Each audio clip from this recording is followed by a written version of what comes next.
Namastê. Nesse episódio eu vou falar sobre um tema importante e comum a todas as famílias azuis, que é o momento do diagnóstico. Mas ainda mais delicado do que esse é o momento que vem imediatamente antes. É o momento da dúvida. É o momento em que surge a percepção de que algo não vai bem. Como é que foi esse momento na sua família? Conta pra mim, deixa aqui nos comentários. Me diz, foi você que percebeu que algo estava diferente no seu anjo? Ou foi alguém da família? Foi na escola? Eu achei importante abordar esse momento porque eu mesma demorei um pouco para procurar. Por sorte, meu filhinho estava bem pequenininho. Quem percebeu não fui eu, foi a minha mãe. E eu tenho encontrado, eu vesti a camisa, né? Eu comecei a usar camisas que falam sobre um tema, até porque eu acho importantíssimo lutar contra o preconceito, porque para o preconceito há cura, né? E usando camisas sobre o tema, começaram a vir mães falar comigo sobre a angústia de estar achando que, ou sobre alguém que falou e está vivenciando esse momento. E eu comecei a perceber que são muitas. Eu sempre digo a mesma coisa para todas elas: corre. Sabe por quê? Porque se tiver tudo bem, você vai respirar aliviada. Tá tudo bem? Vida que segue.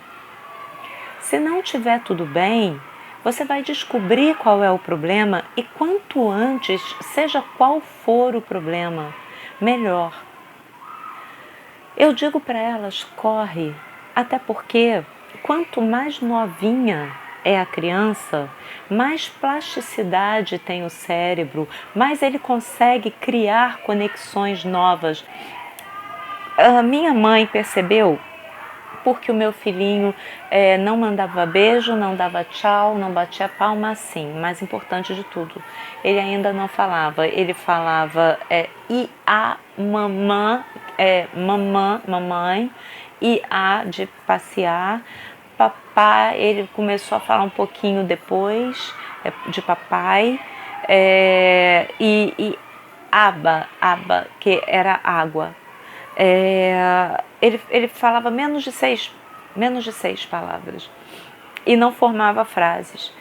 E marinheira de primeira viagem, meu filho me olhava nos olhos, meu filho ria das minhas bobeiras, meu filho interagia comigo, nossa relação era muito simbiótica, até por conta dos problemas que eu tive na gravidez. Eu descobri a minha gravidez com 5 meses de gestação. E não foi negligência, eu menstruei até os 3 meses. Com 3 meses eu procurei uma ginecologista que era obstetra. E ela não percebeu. Não é que ela fosse incompetente, eu não tinha barriga, eu não tinha metade do útero e também não tinha a trompa esquerda. Né? Que eu tinha perdido metade do útero por causa de um tumor. Eu não tinha a trompa esquerda, né? Eu tinha metade do útero e a trompa direita. Meu filho é um pequeno milagre na minha vida.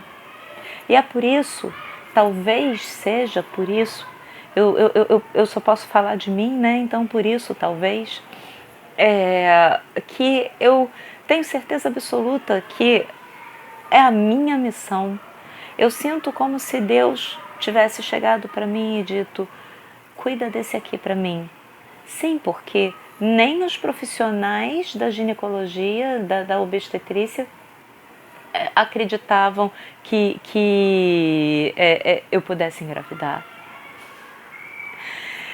Daí ela fez a contagem hormonal, não a específica, a normal, deu 30, e eu voltei para casa com o diagnóstico de menopausa precoce.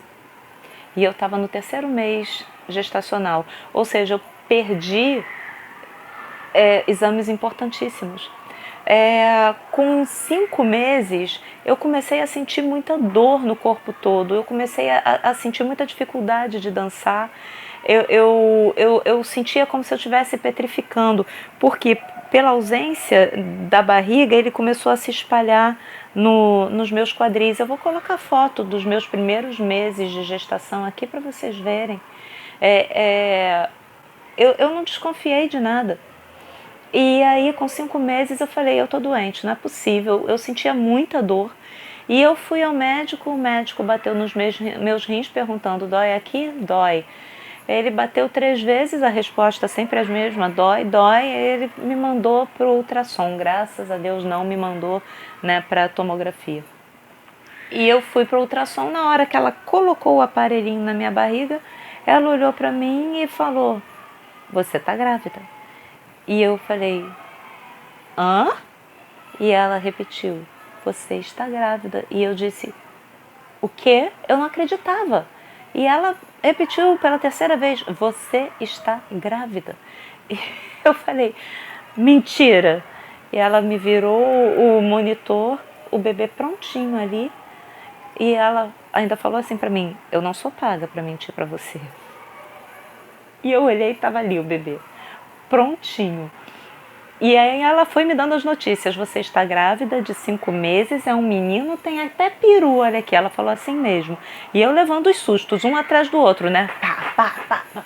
Até que eu fiquei grudada na maca, eu tremia, ria, chorava, falava palavrão e pedia desculpa e falava de novo. Foi um susto muito grande. E é que foi aquele Deus nos acuda, aquele pega pra capar, corre e fazendo os exames que eram importantes e jogando coisa, abrindo espaço dentro de casa para o neném que ia chegar. E aí a descoberta de que o coraçãozinho dele não estava amadurecendo, não amadurecia, a descoberta de que a gravidez era de risco e quando ele nasceu, houve uma complicação, ele teve contato com o meu sangue, eu positivo, né, fator RH positivo, ele negativo, ao contrário, eu era negativa, ele positivo, ele teve que entrar no antibiótico, e aí, um bebezinho, pequeno, recém-nascido, 2,5 kg quando nasceu, por conta dos problemas que teve, foi perdendo peso, mais peso ainda, aquela coisinha pequenininha com uma agulha enfiada permanentemente no braço. Qualquer mãe nesse momento, né, se torna superprotetora. Né? Qualquer mãe cria asa, cria dente, né, vira uma arpia. E aí eu com ele no peito, né, o primeiro dia que a máquina chegou, que liberava antibiótico devagarzinho por aquele acesso, a máquina ia e voltava no quarto, mas o acesso ficava permanente, aí ele ficava ali dentro daquela máquina e ele chorava o tempo todo. Eu perguntei para a enfermeira, dói? Porque poderia ser apenas pela falta do contato da mãe, e ela disse, dói, é um procedimento doloroso. Aí acabou comigo, eu e minha mãe chorando junto com ele durante 1 hora inteira. No dia seguinte ele estava no peito quando a máquina chegou, e eu disse, eu não vou tirar ele do peito para botar nessa máquina. Graças a Deus a enfermeira foi muito compreensiva e falou, não, mãezinha, ele pode continuar no seu peito, a gente coloca ele aí mesmo.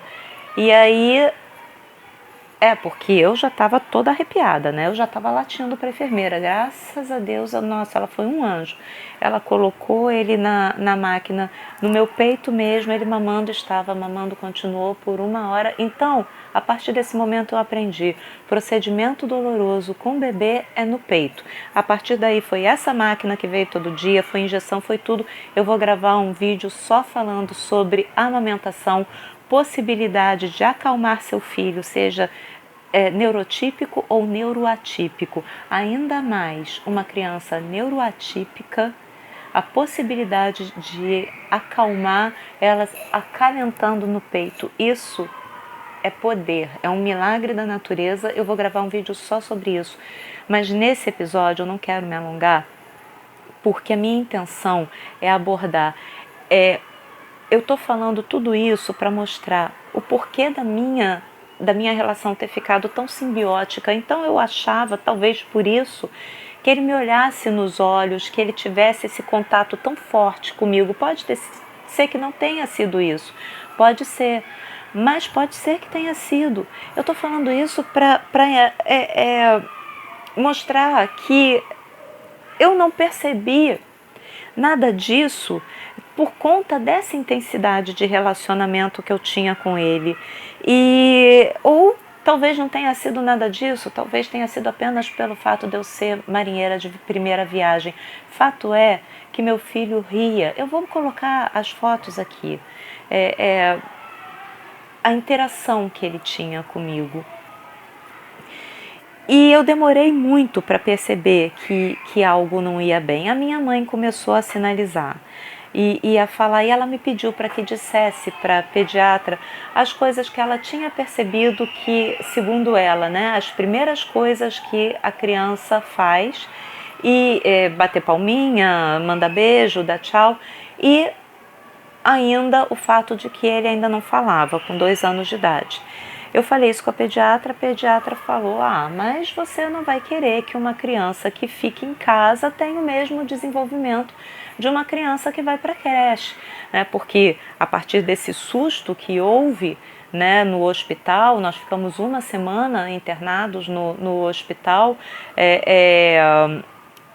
quando ele saiu, eu enfiei várias coisas na minha cabeça, criação com apego, definitivamente, muito amor todo do mundo, todo carinho do mundo, disciplina positiva, amamentação, gestação de 1000 dias.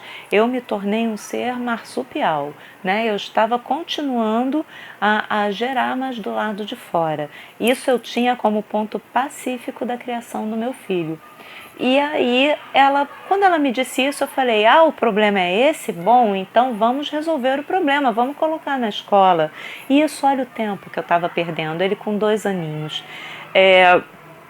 Colocamos ele na creche, foi um desastre. Foi um desastre porque ele não estava preparado, ele não conseguia ficar mais de 10 segundos sentado. Isso depois foi visto com a fonoaudióloga nos testes que ele fez. Ele não conseguia manter o foco de atenção dele por muito tempo, então ele não estava preparado para a escola. Ele ia porque ele gostava de criança, isso foi uma das coisas que me fez não perceber. Ele corria atrás de criança, ele queria brincar, mas quando o foco era direcionado, a atenção era dirigida e a escolinha era pequena, eu achei que por ser pequena ia ser mais aconchegante, ia ser melhor para ele. Pelo contrário, não tinha muito espaço, não tinha muita diversificação de ambientes, era tudo ali na mesma sala. No primeiro dia eu escutei ele correndo na salinha, os barulhinhos que ele fazia, achei que ele estava se divertindo, que estava tudo ótimo. No segundo dia eu cheguei lá e escutei ele chorando, segundo ou terceiro. E aí eu falei, é meu filho, eu reconheço, eu sei, é meu filho que está chorando, pega ele para mim. Tá, mãezinha, pode deixar. Pegou o telefone, desce o Lucas. E ela estava com outros pais e pipipi, papapá, pipipi, papapá. E o meu filho chorando, e eu falei para ela, por favor, tá demorando, ele tá chorando, desce ele para mim. E ela continuou, calma, mãezinha, ele já vem, e pipipi, papapá, pipipi, papapá. E meu filho chorando, até que eu pedi pela terceira vez, pede para descer o Lucas, por que tá demorando? E ela, calma, mãezinha, deve estar trocando a fraldinha, deve estar botando sapatinho, calma. E pipipi, papapá, pipipi, papapá. Eu levantei, abri a porteirinha, subi as escadas, abri a outra porteirinha. Quando eu cheguei lá em cima, meu filho estava pendurado no portãozinho, descalço, ninguém tinha nem colocado um sapatinho nele, chorando. Eu peguei ele no colo, desci, botei no peito. Nós vamos falar sobre a amamentação, um vídeo só sobre isso. Coloquei no peito e ele acalmou. E ela olhou para mim e falou assim, mãe, não pode, né? Lá em cima todo mundo ficou com o olho desse tamanho para mim, enquanto eu pegava, ficou um clima lá. E ela falando, mãe, não pode subir, pegar a criança. Eu amamentando ele estava, só olhei para ela assim, não pode, tá bem. E continuei amamentando, ele acalmou. Quando ele acalmou, eu fui embora. No dia seguinte eu voltei para subir, foi uma choradeira. Eu falei, não, na marra ninguém vai levar ele de mim, não. Voltei para casa, no outro dia ele não queria nem atravessar a rua, nem passou da esquina. Eu falei, chega, chega, não vai mais, foi um desastre essa experiência, sabe? Então não era esse o problema, não foi esse o problema. Por isso eu digo para você, mãezinha, se você está nesse momento da dúvida, se você percebeu, alguém percebeu que alguma coisa não vai... Alguém chegou para você e falou, olha, tá diferente, investiga. Procura pelo neuropsiquiatra pediatra. Esse profissional vai poder te informar.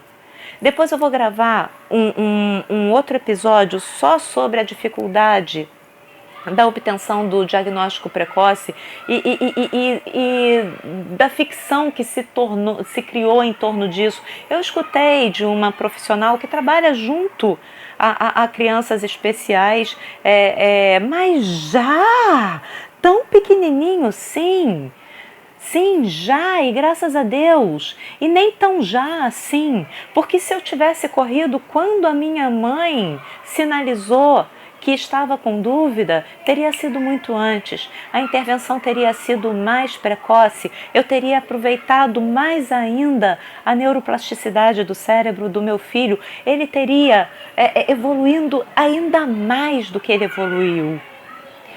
E quando eles são pequenininhos, vai bem rápido. E existe tempo para tudo. Existe tempo para tudo. O que eu ouvi do neuropediatra foi 2, 3 anos é a idade ideal. Por causa dessa neuroplasticidade, o cérebro cria conexões novas. Até 5 anos ainda dá para trabalhar bastante. Durante a infância dá para trabalhar bem. Mas quando vem a adolescência, já começa a ficar complicado por conta das mudanças hormonais. No entanto, ainda é melhor do que não procurar ajuda nunca, né? Porque nada é impossível, graças a Deus nós vencemos muitas barreiras já, nós estamos vivendo uma época em que já existe muita herança de conhecimento, nós podemos beber dessa fonte se nós buscarmos. E se você está aqui é porque você está buscando, você está entrando na internet para buscar conhecimento, que bom, bem-vinda. Mãe, o que eu tenho para dizer para você é: procura o mais rápido possível por esse profissional que pode diagnosticar. Se não for nada, você vai respirar aliviada e vai seguir vida que segue.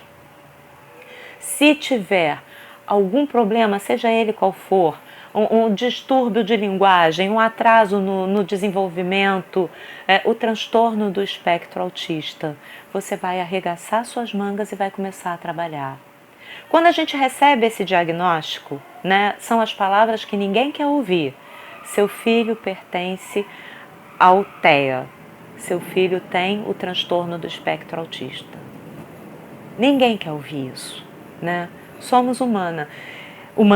E talvez seja esse medo que nos paralisa, né, que nos impede de ir até lá e que nos faz ficar dizendo, não, para, tá tudo bem, para de comparar o meu filho. Era isso que eu dizia para minha mãe, para de comparar meu filho. E aí a gente perde tempo. Então, mãezinha, a experiência própria, a minha experiência, o que eu posso te oferecer, a minha experiência. Procuro o mais rápido possível. Quando eu recebi esse diagnóstico, foi um soco na boca do estômago, lógico, né? Mas o que aconteceu? Eu arregacei as mangas e comecei a trabalhar. Eu vou te contar da minha experiência. Eu não chorei, eu não tive nenhuma reação emocional no momento. Eu comecei a pensar assim, eu recebi o diagnóstico, eu preciso xerocar esse diagnóstico, eu preciso de cópias. Eu preciso de cópias porque eu preciso correr atrás dos direitos do meu filho, eu preciso levar para os profissionais que vão cuidar dele. Então, eu comecei o primeiro lugar que eu fui foi numa papelaria, eu tirei 5 cópias, uma ficou com a minha mãe, outra ficou comigo, a outra eu levei para o Rio Card. Depois eu vou gravar um episódio para falar dos direitos, tá? De explicar como fazer para correr atrás dos direitos das crianças autistas. Uma outra eu levei para o Rio Card, a outra eu levei para o metrô. Eu tinha nomes das profissionais que trabalham né, com o neuropediatra, o neuropsiquiatra pediatra que trabalha com a quem eu confiei o meu filho, a equipe dele, né? Então eu comecei a ligar para esses nomes, eu queria vaga dentro desses profissionais e é muito difícil conseguir vagas, né? E os bons profissionais estão com a agenda lotada e eu só pensava nisso, meu foco estava nisso. Depois eu descobri que ele ia precisar de mediadora e aí foi o momento em que eu chorei, porque eu recebi uma informação equivocada. Eu perguntei para uma das profissionais, né, com quem o meu filho começou a trabalhar, eu perguntei, eu sou educadora, eu tenho formação clínica em arte terapia, eu posso fazer esse trabalho de mediação? E ela me respondeu, pode, mas ela não sabia, né? Quando eu falar sobre diagnóstico precoce, eu vou falar sobre esse picotamento do conhecimento. Eu mesma sou uma profissional da educação e talvez alguém dissesse, mas ela deveria saber, né? Essa profissional que trabalhava junto ao neuropediatra, ela deveria saber. Não é assim que funciona. Eu trabalhava eu trabalhava com arte e educação. Né? Então, eu sei profundamente sobre arte e educação. Eu me formei eu tive formação clínica em arte e terapia. Então, eu sei sobre o atendimento clínico de arte e terapia, mas eu nada sei sobre a sala de aula na educação infantil, sobre como é o aprofundamento, como é esse trabalho lá dentro. Então, na verdade eu não podia. E quando eu recebi essa notícia, não, mãezinha, você não pode fazer esse trabalho, aí eu chorei. Aí veio tudo, porque o choro vai vir, o choro vem, é normal que venha, é necessário que venha, porque você não vai ficar com isso entalado na sua garganta, pelo amor de Deus. Eu torço para que no seu caso venha dentro de casa. No meu caso foi um pouco mais difícil, veio num lugar horrível que foi a escola do meu filho. O que a gente pode fazer? Somos humanas, não corre Coca-Cola na nossa veia. Se for assim, paciência, o que a gente precisa nos perdoar, né? E aí o que elas fizeram? Me deram uma caixa de lenço e disseram, chora, mãezinha, chora. E graças a Deus por essa compreensão. Eu estava na frente da orientadora pedagógica e da coordenadora da educação infantil, né? Chorando, né? Passando uma imagem de fragilidade que eu não queria passar. Mas enfim, isso é ser humano. E chorei, botei para fora, né? Vida que segue. E o que me preocupa e o porquê de eu estar falando isso é o alto índice de suicídio de mães de crianças especiais. E é por isso que eu estou dizendo, surgiu a dúvida, esse é o foco desse episódio. Corre! Obtém seu diagnóstico. Procurou por um profissional que não te deu o diagnóstico no papel? Não, desconfia. Procura outro. Procura um profissional que vai agir com seriedade, vai te dar um diagnóstico que é quase uma pequena apostila sobre o problema do seu filho. Esse diagnóstico vai falar sobre o seu filho. Com esse diagnóstico você vai levar ele para a escola, você vai vai buscar os direitos da sua criança e você vai arregaçar as mangas e vai começar a trabalhar. Nada é impossível. Graças a Deus nós vivemos num momento de uma grande herança de conhecimento. Nós podemos buscar. Para o autismo não verbal existem as PECs. Eu vou buscar eu vou buscar pessoas que falem sobre isso para trazer aqui para o canal, né? Para tudo existe solução, só não existe solução para a morte. O que nós sentimos parece um luto, mas não é. É o luto dos nossos sonhos, das nossas expectativas, mas esses sonhos e essas expectativas são só nossas. Então o problema é nosso se nós tivemos esses sonhos e essas expectativas e vamos ter que mudar de sonhos e mudar as nossas expectativas. É uma mudança de paradigma. Não, eu não estou dizendo que é fácil. Não é fácil, não foi fácil para mim, não é fácil para ninguém. Mas eu estou dizendo que é possível. Que é possível nós superarmos esse medo, que é possível nós furarmos essa onda de emoção que vem em cima de nós e sairmos do outro lado e respirarmos. Como diz o tão amado Buzz Lightyear, tão querido das crianças.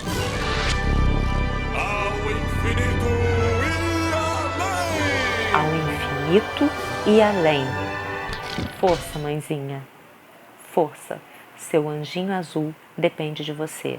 Se esse medo, se essa tristeza está te paralisando, procura ajuda para você também.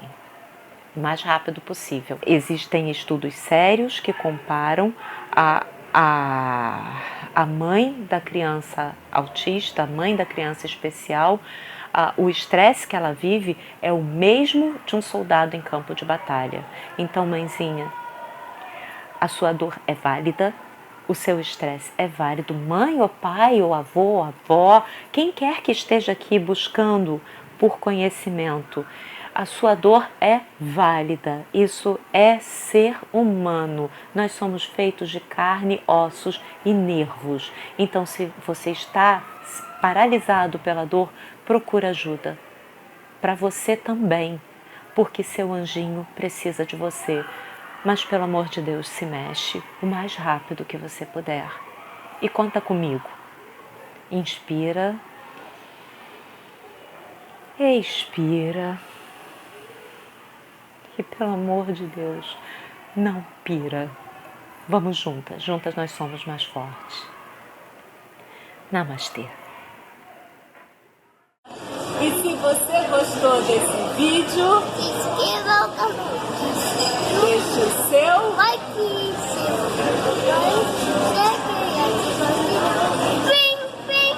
ativa o sininho e Opa, já paguei a vecina.